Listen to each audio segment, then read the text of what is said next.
Guadalupe Acosta Naranjo destrozó la credibilidad de su propio partido en cadena nacional. Y no lo hizo con un error, con una metedura de pata menor, ni con una declaración desafortunada.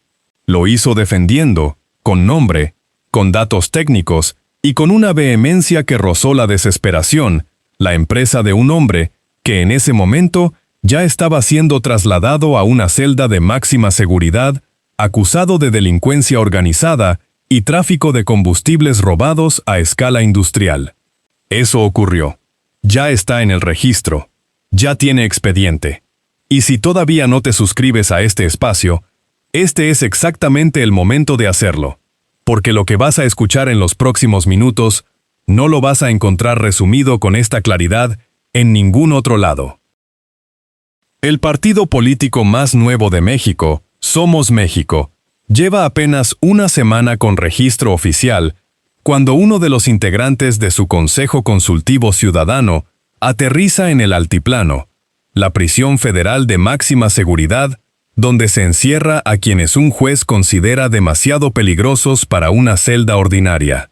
Y en lugar de silencio institucional, en lugar de distancia, en lugar de la frialdad calculada que cualquier equipo de comunicación política recomendaría en ese escenario, lo que salió del partido fue su propio presidente, corriendo a los micrófonos a hablar de avales ante el SAT, de autorizaciones de la Secretaría de Energía, de la Agencia Nacional de Aduanas. Nadie le preguntó por los avales.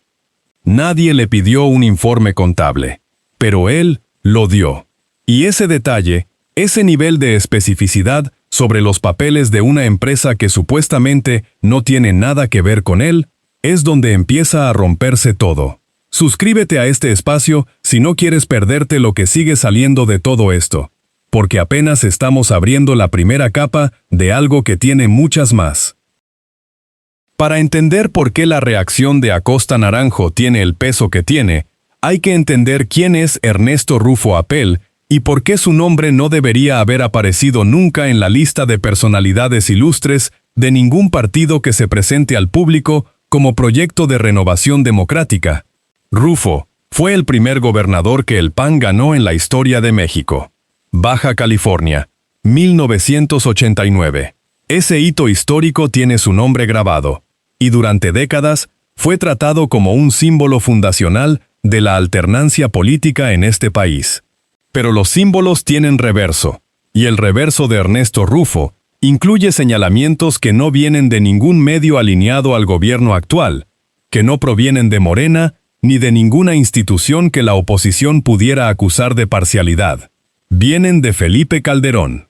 El mismo Calderón que hoy se posiciona en el frente de la solidaridad con Rufo es el mismo que en su momento, desde la presidencia de la República, señaló a este hombre por vínculos documentados con el cártel de los Arellano Félix.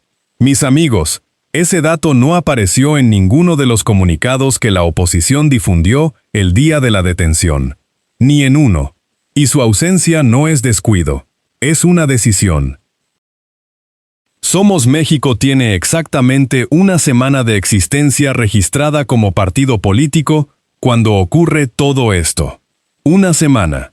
7 días desde que el Instituto Nacional Electoral formalizó su registro y el partido comenzó su vida legal como organización política reconocida por el Estado mexicano. Y en ese tiempo, uno de los integrantes de su Consejo Consultivo Ciudadano, esa estructura que el propio Acosta Naranjo describió públicamente como un espacio de más de 100 personalidades provenientes de la academia, la cultura, el periodismo y los derechos humanos, ese integrante está en el altiplano acusado formalmente de delincuencia organizada. Más de 100 personalidades del mundo académico, cultural y periodístico, y entre todas ellas, el partido encontró espacio para alguien con ese historial de señalamientos. Eso no es mala suerte. Eso es una decisión de incorporación que alguien tomó y que alguien firmó. Y quien quiera seguir de cerca las implicaciones de esa decisión, que se suscriba ahora mismo, porque la siguiente pieza de este caso puede caer en cualquier momento. La Fiscalía General de la República no improvisó esta detención. Eso hay que dejarlo claro desde el principio, porque la narrativa que la oposición comenzó a construir desde el primer minuto giró en torno a la idea de una acción política apresurada, de una jugada de distracción del gobierno, de una persecución sin sustento. Pero la realidad del expediente desmonta esa narrativa con una precisión incómoda. La investigación lleva más de un año activa. 12 meses de trabajo, de reconstrucción de operaciones, de trazabilidad de movimientos financieros, de coordinación con agencias aduanales y con el SAT antes de que un juez de control firmara la orden de aprehensión. Y ese juez de control, ese tipo específico de juzgador que el propio PAN ha defendido reiteradamente como garantía de independencia frente al Poder Ejecutivo, es el que consideró que había mérito suficiente para privar de la libertad a Ernesto Rufo. No fue una decisión de Morena, fue una decisión judicial. Pero la oposición no mencionó eso en sus comunicados. Solo vemos claro aquí que el criterio de independencia judicial aplica de forma selectiva según quién esté en el banquillo. El caso que la Fiscalía construyó tiene un núcleo que es necesario entender con detalle para comprender por qué la defensa de Acosta Naranjo no solo fue política, sino también jurídicamente suicida. La operación que se le atribuye a Rufo y a su empresa no es el típico esquema de contrabando en pequeña escala. Estamos hablando de 15 millones de litros de hidrocarburos. 15 millones. Combustible robado en México, trasladado al otro lado de la frontera, introducido al sistema de refinación en Texas y luego regresado al territorio mexicano con documentación que lo presentaba como una importación perfectamente legal, con facturas en regla, con avales aparentes ante las agencias aduanales correspondientes. El argumento de la defensa, el argumento que Acosta Naranjo repitió con una fluidez que él mismo no advirtió cuán comprometedora era, es que la empresa de Rufo solo tramitaba los documentos, solo hacía la papelería, solo se ocupaba del proceso administrativo ante las aduanas para que la mercancía pudiera cruzar la frontera. Eso dijo. Y aquí está el primer golpe que la realidad le propina a ese argumento directamente en la cara. El huachicol fiscal, la introducción ilegal de combustibles robados con cobertura documental falsa, no existe sin esa papelería. El combustible puede estar en el camión, puede estar en el cruce, puede estar en la refinería del otro lado, pero no llega a ningún mercado legal sin los documentos que lo legitiman. La empresa de Rufo no cargaba la gasolina. La empresa de Rufo hacía algo que en términos económicos y jurídicos vale mucho más que cargar la gasolina. Le daba existencia legal a una operación que sin esos papeles no existiría en ningún registro oficial. Y eso, en los términos precisos del Código Penal Federal, no es un detalle secundario. Es el corazón del delito. Y si todavía queda alguna duda de por qué ese argumento de la papelería no funciona como defensa, el abogado César Gutiérrez Priego lo explicó con la claridad que a veces los letrados logran cuando no están intentando proteger a nadie. Los delincuentes de cuello blanco no necesitan armas, no necesitan violencia, no necesitan presencia física en el lugar del crimen. Lo que necesitan son documentos.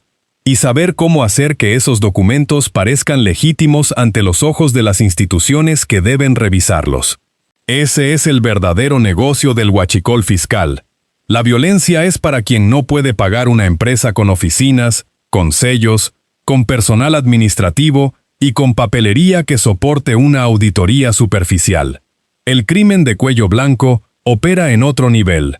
Y cuando Acosta Naranjo salió a enumerar los avales de la empresa de Rufo ante el SAT, ante la Secretaría de Energía, ante la Agencia Nacional de Aduanas, lo que en realidad hizo, sin proponérselo, fue confirmar que esa empresa tenía exactamente el perfil que una operación de esas características necesita para funcionar.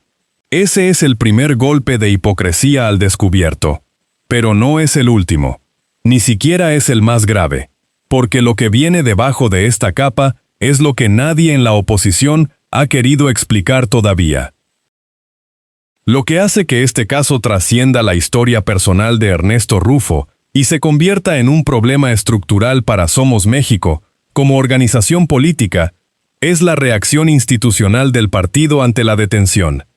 El partido sacó un comunicado, y en ese comunicado, en lugar de hablar sobre los principios que defiende, en lugar de apelar a la presunción de inocencia desde una posición de distancia institucional correcta, en lugar de pronunciarse sobre los valores democráticos que supuestamente justifican su existencia como nueva fuerza política, Somos México usó sus canales oficiales para hacer algo que no tiene precedente en la historia reciente de los partidos mexicanos: publicar un informe de avales de la empresa privada de uno de sus miembros, enumerando sus certificaciones ante las autoridades aduanales, detallando su situación ante el SAT, explicando su conformidad con la regulación de la Secretaría de Energía. Amigas y amigos, ¿en qué democracia funcional el comunicado oficial de un partido político se convierte en un informe de auditoría de la compañía privada de uno de sus integrantes? En ninguna donde esa empresa no tenga algo que ver directamente con el partido mismo. Y esa pregunta, esa inconsistencia que el comunicado generó sin querer, es la que nadie en la oposición ha respondido todavía. Pero hay que seguir, porque la siguiente pieza de esta historia es la más incómoda de todas y todavía no ha salido. Hay algo que Acosta Naranjo dijo en entrevista que merece ser analizado con una atención muy particular. Algo que pronunció con la seguridad de quien cree que está cerrando un debate, pero que en realidad dejó una puerta abierta que ya no se puede cerrar. Dijo que Rufo le había explicado personalmente, en múltiples conversaciones previas, que todas las acusaciones en su contra eran fabricadas. Que esa explicación personal lo dejó completamente convencido de la inocencia de su colega. Que por eso Ernesto había acudido de forma voluntaria a la fiscalía a rendir su declaración. Que por eso nunca abandonó el país. Que por eso se le podía ver tranquilamente en Tijuana y en Ensenada, sin la conducta de quien tiene algo que esconder. Ese relato de tranquilidad, de certeza, de alguien que sabe que tiene todo en orden, se estrella contra una sola imagen que lo desmonta por completo. Las últimas palabras documentadas de Ernesto Rufo Apel, antes de ser trasladado al altiplano, fueron estas: "No me olviden". Eso fue lo que dijo. No me olviden. No pronunció su inocencia. No exigió una revisión urgente de su expediente. No anunció que su abogado demostraría en días lo que la fiscalía no pudo demostrar en un año. Lo que pidió fue que no lo olvidaran. La distancia entre la tranquilidad que describía su presidente de partido y el peso de esas dos palabras finales no encaja. No encaja en ninguna narrativa coherente. Y esa incoherencia es la segunda cita trampa que este caso le tiende a Acosta Naranjo sin que él parezca haberlo notado todavía. Antes de llegar a lo que nadie ha querido decir en voz alta, suscríbete a este espacio si quieres estar aquí cuando el siguiente nombre salga. Porque la fiscal Ernestina Godoy fue muy clara al confirmar la detención. Van a seguir saliendo más. Esas 4 palabras deberían quitarle el sueño a cualquiera que tenga un depósito sin justificar, una conversación grabada o un nombre en una lista de asamblea de Somos México. El PAN se sumó al ruido con rapidez y con una posición que habría sido más eficaz en boca de otro. Jorge Romero, el dirigente nacional del partido, publicó un comunicado breve. Confió en que Rufo sabría defenderse. Habló de Estado de Derecho. Y después, con una naturalidad que solo tiene sentido si se asume que la memoria colectiva es muy corta, describió la detención como una cortina de humo del gobierno para distraer la atención de otros asuntos en Baja California. Una cortina de humo. El arresto de un exgobernador acusado formalmente de delincuencia organizada, con investigación de más de un año, con orden de aprehensión firmada por un juez de control, un juez de carrera, un juez del tipo exacto que el propio PAN ha defendido como garantía de independencia judicial frente al Poder Ejecutivo, todo eso reducido a cortina de humo. El mismo partido que exige respeto a la presunción de inocencia para Ernesto Rufo es el que no extendió esa misma cortesía al gobernador Rocha Moya, ni a Marina del Pilar, ni a ningún funcionario con una inicial de Morena en su expediente. Ya lo sabes, La coherencia es lo primero que desaparece cuando el miedo empieza a gobernar las declaraciones, y en este caso, el miedo es palpable. Pero hay algo que trasciende la hipocresía del PAN y que toca directamente la viabilidad legal de Somos México como organización política. Ernesto Rufo Apel no era un colaborador marginal, no era un simpatizante ocasional ni una firma en una carta de apoyo. Participó activamente en las asambleas de creación del partido. Cientos de asambleas, según los datos disponibles, que sirvieron como base documental para el proceso de registro ante el Instituto Nacional Electoral. Esas asambleas cuestan dinero: logística, locales, transporte, comunicación, personal, materiales, y la pregunta que ahora mismo está sobre la mesa, aunque no haya actuación pública todavía, es una sola, y es demoledora: ¿de dónde vino ese dinero? Porque si los recursos que financiaron las asambleas de creación de Somos México tienen algún vínculo con las actividades por las que Rufo está hoy en el altiplano, el partido político más nuevo de México nació manchado desde antes de existir como entidad legal, y el INE tendría fundamentos jurídicos más que suficientes para revocar ese registro, no como acto político ni como represalia, sino como consecuencia directa y literal de lo que establece la ley cuando el financiamiento de un partido proviene de actividades relacionadas con la delincuencia organizada. Esa es la pregunta que nadie ha respondido. Y la velocidad con que Acosta Naranjo habló de avales contables en lugar de hablar de valores políticos sugiere que esa pregunta ya está muy presente en la sala de crisis de Somos México. Eso no es una acusación, es una deducción a partir de su propio comportamiento público. Y aquí lo vemos claro. La operación descrita en el expediente de Rufo, ese circuito completo de robar combustibles en México, trasladarlos a Texas, legalizarlos en el sistema de refinación estadounidense y regresarlos con documentos de importación aparentemente válidos, es imposible sin complicidades en ambos lados de la frontera.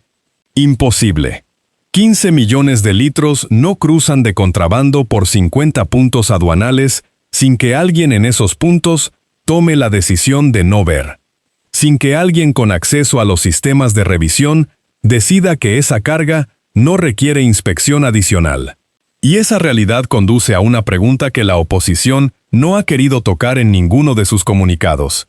Si el gobierno actual protege delincuentes cuando son de Morena, como la oposición repite sin parar, ¿qué nombre le ponemos a los funcionarios que durante años, bajo administraciones anteriores, permitieron que 15 millones de litros de combustible robado cruzaran con documentos falsos por puntos aduanales que operaban bajo su supervisión? Nadie está investigando a los directores de las agencias aduanales de esa época. Nadie está nombrando a los funcionarios del SAT que firmaron validaciones sobre documentos que no debieron ser validados. Ese silencio también habla, y habla con una elocuencia que ningún comunicado de prensa puede tapar. Ahora viene la revelación que da sentido a todo lo anterior, la que conecta cada golpe de hipocresía, cada evasión, cada tecnicismo contable que Acosta Naranjo enumeró con una fluidez demasiado ensayada para ser espontánea. La Fiscalía General de la República no solo presentó cargos por el esquema de los 15 millones de litros. La investigación incluye el rastreo del origen de los capitales que financiaron las estructuras empresariales involucradas. Y ese rastreo, según fuentes cercanas al expediente, no se detiene en Rufo. Tiene ramificaciones, tiene nombres adicionales, tiene movimientos de capital que la Fiscalía está siguiendo hacia destinos que aún no se han hecho públicos. Cuando Ernestina Godoy dijo que van a seguir saliendo más, no estaba haciendo una declaración retórica de cierre de rueda de prensa. Estaba describiendo el estado activo de una investigación que tiene más frentes abiertos que los que están en el expediente público hoy. Y el centro de gravedad de esos frentes, el punto donde todas las líneas parecen converger, según lo que la propia actuación de Somos México ha sugerido sin querer, es la pregunta sobre el origen del dinero que dio vida al partido. Suscríbete a este espacio ahora mismo, porque cuando esa respuesta llegue, y va a llegar, este caso va a tener una dimensión que hoy todavía no alcanzamos a imaginar del todo. Guadalupe Acosta Naranjo salió a defender una empresa. Ernesto Rufo está en el altiplano. Y Somos México lleva 7 días de vida con la misma pregunta pegada a su registro. ¿Con qué dinero naciste? Esa pregunta no la hizo nadie de Morena. La hizo el propio partido con cada palabra que eligió defender y con cada silencio que eligió guardar. Aquí nadie tiene que inventar nada. Solo hay que leer el comunicado.